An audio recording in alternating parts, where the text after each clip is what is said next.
Hello everyone, welcome back to MLS Moves. Please make sure you like this video down below and subscribe to the channel if you are new. Before we get to the video, I'd like to thank you all for your support and remind you that we're doing a jersey giveaway when we hit 3,000 subscribers. 3,000 subscribers is our goal to reach by the end of this month, so make sure you subscribe, stay subscribed, follow me on Twitter at MLS Moves for the latest updates on the giveaway. Now, on to the video. So week 12 of MLS was a crazy, hectic week. There were so many goals. I mean, when they score this many goals, I like to call it major league scoring. And that's exactly what we got. I mean, rivalry week was insane. First off, we have Inter Miami and Montreal. That wasn't a rivalry, but Montreal looked pretty good at first. They were up 2-0. Bryce Duke scored the first goal on his former club in Inter Miami. And then things were looking good for the Canadian side. Then Vilsant scored the second goal, and they're up 2-0. Things were looking bleak for Inter Miami. The back four looked like their normal self, continuing to struggle. Kristoff had started this game. If you've watched Inter Miami the last year and a half, you know that Kristoff is a huge liability in the back four. Drake Callender looked very shaky. And the defense it was in shambles. They're down 2-0, but Inter Miami's scoring and a potential or ability to come back always shines through. Matias Rojas scored an absolute screamer. I mean, you would have thought this was Messi taking the free kick. This was one of the best free kicks I've ever seen in the top right corner with a lot of power, 35 yards out. I mean, it was insane. It was a sight to see. And Messi, he had a pretty good game. He didn't score, have an assist, but he was active in the game. There was an incident where he got injured and had to come off the field for 2 minutes. It's a new rule MLS has implemented that way that there's no time wasting. You could tell that he was very frustrated with it and had said that it was, I think the translation had said that he said it was a dumb rule, made no sense. And then Luis Suarez also scored before the half was over to tie it up 2-2. You're wondering to yourself, is this going to be a repeat of the Red Bulls where Miami looked weak and vulnerable in the first half and then absolutely turned the Jets on in the second half and blew by the New York Red Bulls? Well, that did kind of happen. They didn't blow them out as bad as they blew out the Red Bulls, but they did score 2 goals before did score 2 goals before halftime, and then Montreal looked lifeless in the second half. Benjamin Kromowski scored the third goal to put Inter Miami in the lead. Inter Miami is a very scary team right now. Even when they're unhealthy, defense is a liability. They still find ways to win because they score at a rate that we've seen very few times in MLS history. They have 34 goals this year. They have 2 people who have over 10 goals in Messi and Suarez. There are some teams in MLS hasn't even scored 10 goals this entire season as a team.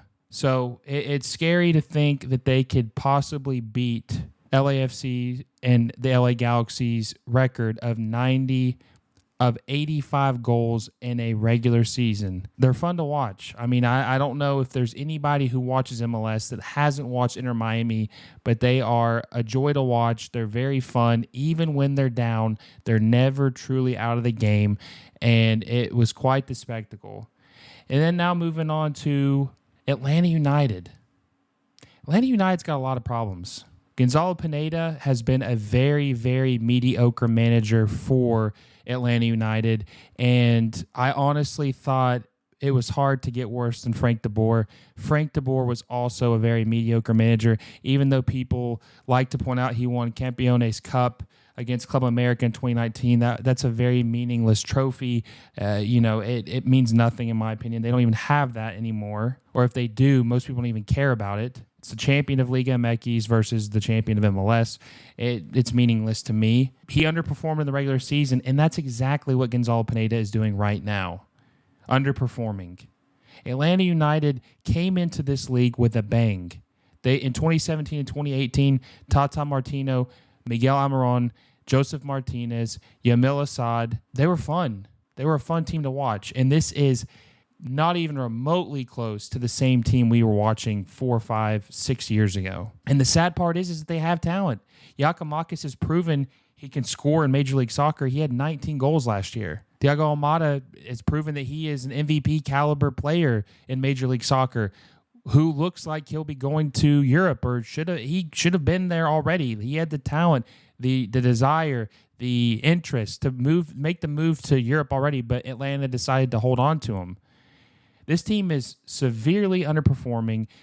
Gonzalo Pineda is a mediocre manager, and it's not even debatable anymore. And they just, for the first time, lost 3 home games in a row in their existence. Gonzalo Pineda has to be the first manager or have the hottest seat of any manager in Major League Soccer at this current point. And DC United's rolling. Troy Lessin is doing very well with DC United. Christian Benteke is on pace to score the most goals that he has ever scored in a season. Now, if you know one thing about Christian Benteke, he is not a consistent goal scorer, or hasn't been throughout his career, which has been the biggest knock on him. He has never been a consistent goal-scoring or had a goal-scoring prowess, but he's on pace to break his record of 19 goals that he scored in 2012-2013 season for Aston Villa. 19 goals in 34 games. He's got 11 goals in 10 games for DC United. He's absolutely rolling. He's currently tied for the Golden Boot with Luis Suarez and Chicho Arango. DC United look pretty good. So I think you couldn't ask for a better start from everything that's going on with the club. And Christian Benteke is a dark horse for the MVP award. Keep an eye on him. Now, going through some other scores around the league, New York City FC beats Toronto 3-2. New York City FC has won 4 of their last 5 matches. It looks like Nick Cushing has finally gotten things turned around. Still skeptical about his coaching abilities, but for now, the English manager is safe. And Toronto FC has been playing a lot better. Federico Bernardeschi has been playing very good as of late. Someone to keep an eye on. 3 goals in his last 2 games, but they came up short in this match. Orlando City SC beat the Union 3-2. Luis Muriel had a brace in this match. The Red Bulls beat the Revolution 4-2. The Red Bulls bounced back after their disastrous loss against Inter Miami, in which they lost 6-2. Charlotte FC beats Nashville FC 1-0. Gary Smith's clock is ticking. He's on the hot seat. Things have stagnated in Tennessee. I think that they're going to make a move sooner rather than later to try to salvage their season and maybe head in a different direction. Hell is Real was a crazy match. Cincinnati ended up scoring 2 goals in the 70th minute. There was a late attempt by Columbus to come back. Wasn't good enough. Cincinnati wins the Hell is Real match. St. Louis City SC beats the Chicago Fire 3-1. Frank Klopas is another manager that's on the hot seat. Dallas beats Austin FC 2-1. Houston Dynamo beats Sporting Kansas City 2-1. San Jose beats the Rapids. Rapids were playing very well this season, or they have been this season, looking good. They win 3-2. The Galaxy get a late goal in stoppage time by a beautiful pass from Ricky Puig to Miguel Berry to tie the game 2-2. Get a draw with a red-hot RSL club where they have an MVP candidate in Chicho Arango, who has 11 goals this season and 7 assists. Things are looking good for them. And then we had LAFC bounce back, beating Vancouver 3-0. Kike Oliveira had a beautiful, one of the best games of his season. He scored a brace, and Bouanga had 3 assists in this game. They're looking pretty good. Obviously, they're a little inconsistent, but in this match, they beat a very good Vancouver Whitecaps team, and I think LAFC fans are content. Seattle Sounders beat Portland Timbers 2-1. Seattle finally is able to score goals and run a play. They desperately needed this win after struggling all season long. This win gives Brian Schmetzer another week of security at minimum, and it's nice that they were able to score 2 goals finally in the run of play. Like I said, they get a win over their rival, the Portland Timbers, 2-1. Let me know in the comment section, what was your favorite matchup this week? who was the standout player in Week 12 of MLS for you, and what teams disappointed you this season. There's a lot of teams that are underperforming, and there's a lot of teams that are overperforming or doing very well. Also, make sure you like this video, subscribe to the channel, hit that little bell notification so you never miss a video. Guys, if you like the content, subscribe so you don't miss any more. I appreciate all the support you guys show me.